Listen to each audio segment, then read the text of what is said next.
Hello மக்களே, இன்றைக்கி சிம்பிளான முருங்கைக்காய் காரக்குழம்பு எப்படி செய்யுதுன்னு பார்க்கலாம். வானலில் எண்ணெய் ஊற்றிட்டு கடுகு போட்டுட்டு நல்லா வெடிட்டுன்னு சோம்பு போட்டுட்டு நல்லா பொரியட்டுன்னு நம்ம வெங்காயம் போட்டு நல்லா வதக்கிட்டு கொஞ்சமாக கருவேப்பிலை பூண்டு போட்டு நல்லா வதக்கிக்கலாம். நெக்ஸ்ட்டு தக்காளி போட்டு நல்லா வதக்கிக்கலாம். அந்த தக்காளி குழையிற மாதிரி நல்லா வேக வச்சுக்கலாம். நான் சிம்பிளான காரக்குழம்பு தான் செய்கிறேன். யாருக்கெல்லாம் பிடிச்சிருக்குன்னு சொல்லுங்கள். இல்லை வேறு மாதிரி உங்களுக்கு தெரியும்னாலும் எனக்கும் கொஞ்சம் சொல்லித்தாங்க. நல்லா தக்காளி வதங்கிடுச்சு. அடுத்து முருங்கைக்காய் போட்டுக்கலாம்.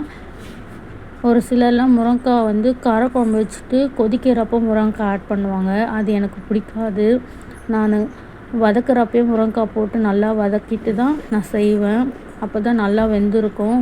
கொஞ்சமாக பெருங்காயத்தூள் ஆட் பண்ணிக்கலாம். ஏன்னா முருங்கைக்காய் கேஸ்ட்ரிக் ஆனது.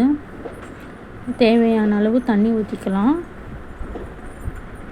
நான் 1.5 சொம்பு ஊற்றுறேன். ஊற்றிட்டு நல்லா கலக்கி விட்டுக்கலாம்.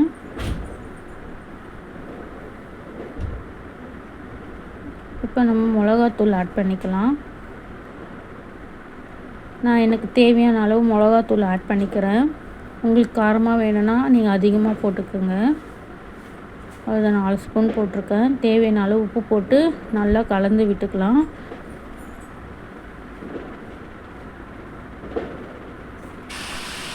அவ்வளோதான், உப்பு போட்டு மூடி வச்சு நல்லா கொதிக்க விடலாம். இப்போ நல்லா கொதிக்குது.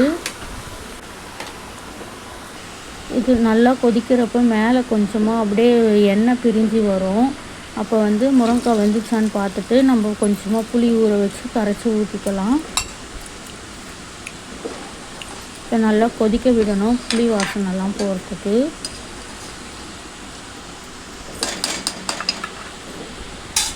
நல்லா கொதிக்கணும் ஃப்ரெண்ட்ஸ்.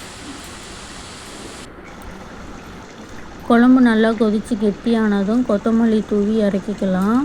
நான் எப்படி தான் முருங்கைக்காய் காரக்குழம்பு செய்வேன், நீங்கள் எப்படி செய்வீங்கன்னு சொல்லிவிட்டு எனக்கு கமெண்ட் பண்ணுங்கள். அதே போல் இந்த வீடியோ உங்களுக்கு பிடிச்சிருந்தால் லைக் பண்ணுங்கள், கமெண்ட் பண்ணுங்கள். மறக்காமல் நம்ம சேனலையும் சப்ஸ்கிரைப் பண்ணிங்க. அப்போ தான் எனக்கு ஒரு என்கரேஜபிளாக இருக்கும், நிறைய வீடியோ போட முடியும். அடுத்த வீடியோவில் பார்க்கலாம். Bye friends.